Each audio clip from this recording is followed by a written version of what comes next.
Oke, ini ya buat anak-anak bapak ya, untuk materi yang selanjutnya ya, tentang pencampuran asam kuat dengan basa kuat ya.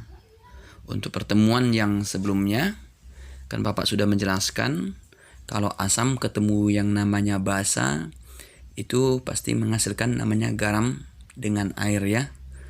Ada juga ada namanya istilahnya oksida asam tambah basa ataupun oksida basa tambah asam ya. Itu dikatakan sebagai namanya reaksi asam basa. Oke. Di sini untuk materi ya, Bapak menjelaskan tentang pH pencampuran asam kuat dengan basa kuat ya. Nanti kalau asam kuat dengan lemah itu nanti topik selanjutnya ya. Oke, bagaimana Pak kita menghitung pH pencampuran antara asam kuat dengan basa kuat ya? Kita tahu setiap namanya asam kan berarti pH-nya di bawah 7, kalau basa berarti di atas 7 ya. Oke. Jadi ingat ya, setiap namanya pencampuran itu kan merupakan suatu reaksi penetralan ya, ya. Reaksi penetralan. Ya. Jadi setiap namanya suatu proses pencampuran itu sama halnya dengan titrasi ya. Berarti yang bercampur adalah asam dengan si basanya ya. Itu namanya titrasi asam basa.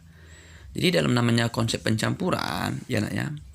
Nanti di sini ada 3 kemungkinan yang terjadi ya. Sedikit Bapak jelaskan ya. Jadi setiap nama pencampuran asam dengan basa ada 3 kemungkinan. Yang pertama itu bisa bersisa asam ya. Kenapa bersisa asam Pak? Berarti kan asamnya berlebih. Ada yang tepat bereaksi. Nah, kalau ikan tepat berarti tidak ada yang bersisa. Kemudian yang berikutnya adalah bersisa basa. Ya, oke. Jadi cara sederhananya gini ya. Kalau disuruh nanti menentukan pH, nah, ya, gimana Pak? Andai kata bersisa asam, ya. Jadi kalau dikatakan dia bersisa asam, udah pasti pH-nya lebih kecil daripada 7 ya. Nah, jadi si basanya nggak mampu menetralkan si asam. Berarti pH-nya tetap di bawah 7. Itu terjadi apabila ya mol H+ sama dengan mol apa? Lebih besar dari mol OH-. Ya, mol H+ lebih besar. Cara mendapatkan mol H+ itu nanti sederhana aja gini ya. Valensi asam kali molar kali volume ya. M kali P itu sama dengan mol ya, ataupun valensi kali mol asam. Nah, maka dapat namanya mol H+. Mol OH- valensi kali molar kali volume.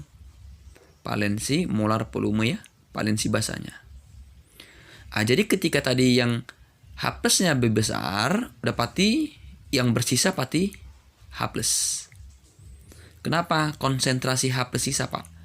Karena untuk mencari pH kita menggunakan namanya molaritas. Nah ya, ingat molaritas sisa si H+ adalah molnya tadi berapa dikurangkan dengan si OH-nya diberikan dengan volume total. Kenapa nggak OH kurang H+ Pak? Nah, karena yang lebih besar adalah si H+. Makanya mol H+ kan lebih besar. Jadi setiap mol H+ lebih besar itu berarti asam. Ya. Oke, sebagai contoh gini aja nanti ya ketika ada soal ya. Pak, berapakah pH campuran? Jika ada HCl, ya bisa dilihat ini ya. Ditambahkan dengan KOH. Nah, ya kita tahu HCl itu kan valensi 1. KOH itu kan valensi 1 juga. Nah, cari mol H+-nya nak. Apa tadi rumusnya? Valensi kali molar kali volume. Ya, tinggal masukkan aja rumusnya. Valensinya 1 kan, H-nya kan ada 1. Molarnya 0,2, volumenya 100, berarti 20 milimol. OH- 5. Nah, kan ada nampak, kan nggak sama kan? Nah, makanya ketika tadi H+-nya lebih besar, berarti yang kita cari adalah yang sisanya. Ini. H+ sisa. Berapa tadi H+ sisanya Pak? Molnya tadi ini masukkan 20. OH- 5. Berarti sisanya berapa? 15. 15 per 200. Karena apa? Karena volume total dicampur adalah 200. Ya, itu nanti dia. Berarti ini pH-nya. Artinya apa? Ketika asam ditambahkan dengan si basa, berarti si basa tidak mampu menetralkan si asam. Tidak mampu. Kalau mampu berarti apa? Dia itu sama dengan 7 kalau dia tepat bereaksi. Ya. Karena dia kurang mampu berarti pH-nya tetap di bawah 7. Ya, yuk tolong diingat ya untuk rumusnya. Nanti cari mol H plus, cari mol OH min, siapa paling besar, baru dikurangkan besar kurang kecil ya. Oke. Yang berikutnya ya, nah ya. Ini tolong sambil dicatat nanti ya.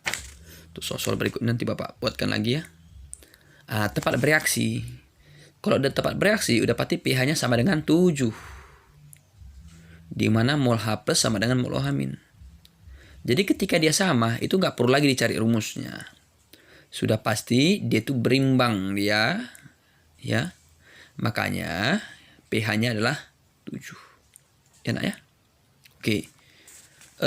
Yang terakhir, bersisa basah. Kapan dia bersisa basah, Pak? Pasti pH-nya lebih besar dari 7 ya nak ya. Mol H plusnya lebih kecil, berarti mol OH-nya lebih besar nak. Karena mol H plus lebih kecil pada mol OH min, maka OH min udah pasti bersisa. Karena OH min yang sisa, kita cari berapa konsentrasi yang sisanya. Di rumah OH min sisa ya rumusnya. Ini sekarang jadi OH min kurang H plus. Kenapa Pak? Ya kan pasti besar kurang kecil ya. Diberikan dengan volume total. Oke. Contoh ya, ini dia.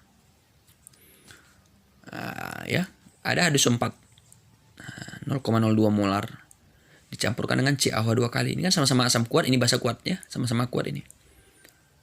Istilahnya namanya reaksi penetralan ya. Berapa pH setelah bercampur? Ya caranya cari aja mol H plusnya berapa. Valensinya kan 2 ya, karena kan asam sulfat kan valensinya 2. 0,02 kali 500. Volumenya ya. Di 20 ya. OH min. Valensi 2 kan, OH-nya ada 2. Ini kan 20 ini 50. Udah pasti kan ini lebih banyak, berarti ini bersisa nanti ya. Berapa sisanya, Pak? Cari ini nanti dia. Konsentrasi OH min sisa adalah mol OH min kurang H plus. 50 kurang 20. Dibagi 1000. Kenapa 1000, Pak? Karena dia sudah bercampur, totalnya berapa? 1000 ya. Dapatlah nanti OH minnya ya. Ini dia 3 kali 10 minus 2. Kalau dia OH min cari pOH-nya dulu, baru cari pH ya. Itu ya nak ya untuk pencampurannya. Jadi kalau kita bicara namanya pencampuran istilahnya asam dengan basa ya, berarti yang kita bicarakan adalah reaksi penetralan. Seperti reaksi-reaksi yang sudah kita pelajari ya. Ada asam ketemu basa, hasilnya garam ya. Oksida asam ketemu basa, hasilnya garam. Itu dikatakan namanya reaksi penetralan ya. Oke, sekian dulu ya video dari Bapak. Tolong dipelajari lagi ya. Baru latih-latihan untuk soal yang ada di bukunya ya. Oke.